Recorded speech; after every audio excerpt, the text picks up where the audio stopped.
ভোটের আগে বড়নগরে উন্নয়নের বড়াই নাকি শাক দিয়ে মাছ ঢাকা করাই? সোজা কথায় সোজাসুজি কি বলতে চান এলাকার জেনজিরা? চলুন দেখি জেনজি বলছে কি। যারা শিক্ষিত তারা চাকরিই পাচ্ছে না। প্রচুর কাজের সুযোগ আছে। শিল্প না থাকলে চাকরি কোথা থেকে হয়? আমাদের এখানে কাউকে বাইরে যেতে হয় না। আমাদের এখানে প্রচুর পার্শ্ববর্তী জুট মিল আছে। কলকাতা একটা ভালো কোম্পানি নেই, ওটা রাজ্যের বুকেই কাজ রয়েছে, ঠিকঠাক ইন্টার্নশিপ নেই। স্টার্টিং চাকরি কত? 12,000 কি সাফিসিয়েন্ট? তৃণমূল সরকার আসার পরে শিল্প বন্ধ হয়ে প্রমোটিং শিল্প শুরু হয়ে গেছে। কেউ যদি স্বতঃস্ফূর্তভাবে ঠিকঠাকভাবে এগিয়ে যেতে পারে নিজস্ব লক্ষ্যে, সে নিশ্চয়ই চাকরি করে জীবিকা নির্বাহ করতে পারবে। আমরা যে কলেজে অবধি পড়ছি সেই কলেজের জন্য একটা নতুন অডিটোরিয়াম অবধি আমাদের রিপেয়ার করে দিয়েছেন। নেতারা তো নিজেদের জন্যই কাজ করছে, নিজেরা টাকা কামাবে, নিজেদের পকেটে ঢুকিয়ে নেবে। নতুন কাউকে আসার জন্য অনুরোধ করব যে যদি কেউ আসে আমাদের ডেভেলপমেন্টটা করতে পারে। আমি আশা রাখবো যে সে আমার কলেজের জন্য বা বাদবাকি সব কিছুর জন্য আরও অনেক উন্নতি করবেন। আমরা সত্যি ওনার কাছে অনেকটা থ্যাঙ্কফুল। এভাবে আমরা ওনাদের পাশে থাকতে চাই। একটাই আমাদের প্রত্যাশা, বড়নগরের নিকাশি ব্যবস্থা যদি একটু ভালো করা যায়। তো আমাদের বড়নগরে যেই পরিমাণ জল জমতো সেই পরিমাণ জল কিন্তু এখন আর জমে না। একটা বর্ষা যেতে না যেতে রাস্তাঘাট নষ্ট হয়ে যায়। অর্ধেক রাস্তা পুরো ভাঙা।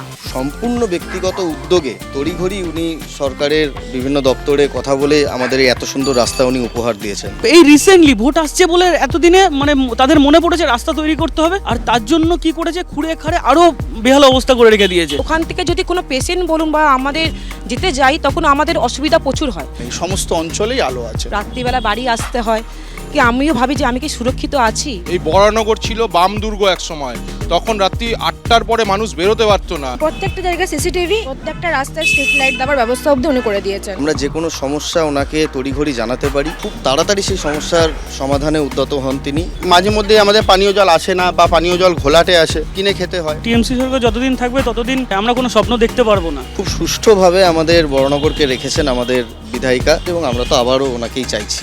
এই এরিয়া দুর্নীতি সব জায়গাতেই আছে। এটা শর্ট টাইমের মধ্যে উনি আমাদের জন্য এত কিছু করেছেন। এখন সবকিছু বিবেচনা করেই ভোটটা দেওয়া হবে। আমরা দেখলাম এই বড়নগর বিধানসভার যারা জেনজি তারা কি ভাবছে, কি বলছে। আপনারাও দেখলেন, দেখতে থাকুন জেনজি বলছে কি। চোখ রাখুন এবিপি আনন্দে। সোজা কথা সোজাসুজি বলতে ভালোবাসে জেনজি। অবস্থাটা খুবই খারাপ। আমাদের এই এলাকাটা তো খুবই শান্ত। I really feel unsafe. পরিস্থিতি খুবই খারাপ। এখানে ডিফারেন্ট টাইপস অফ অপরচুনিটি আছে। ঠিক নেই এবং ঠিক করার যে চেষ্টাটা সেটাও হচ্ছে না। না, ইকুয়াল অপরচুনিটি। এখানে আশপাশে কোথায় আর কাজ তো নেই। আডাল স্কুল কলেজ বন্ধ, দুর্নীতি সেটা সব জায়গাতেই হতে থাকে। ভোটের আগে এসে কিছু এমটি প্রমিসেস দেওয়া হচ্ছে বটে, কোনোভাবেই ফুলফিল হচ্ছে না। ওরা ভোটের আগের দিন বেরিয়ে আমাদের সাথে কমিউনিকেট করার চেষ্টা করে আর এমন কিছুটা দেখিয়ে দেয় যেমন ওরা এসে অনেক বড় একটা কাজ করে ফেলেছে। আমরা তো অন্ধ নই, দেখাই যায় যে কে কি করছে। আদেও জানি না চাকরি পাবো কিনা আমরা। Kolkata capital of art and culture, তো এখানে ওরকম অপরচুনিটিস অনেক বেশি।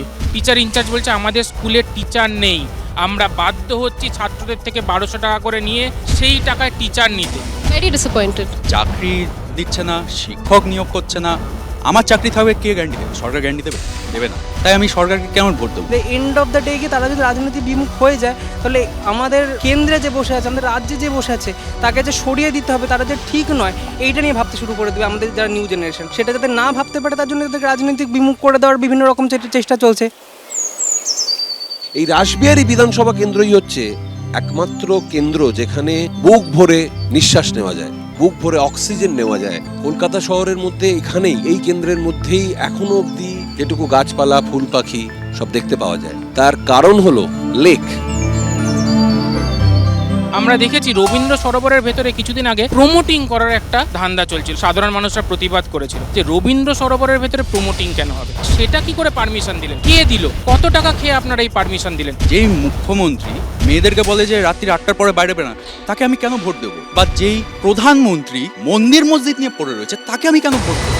রাসবিহারী কেন্দ্রের এই জেনজিদের কথা আমরা শুনলাম, তাদের অভিমত শুনলাম। তাদের অভিমত খুবই জরুরি, পাল্টানো তো খুবই দরকার। এরকম আরো অনেক বিধানসভা কেন্দ্রে আমরা ঘুরে বেড়াবো, শুনে নেব জেনজিরা কি বলছে বিধানসভা ভোটের প্রাক্কালে।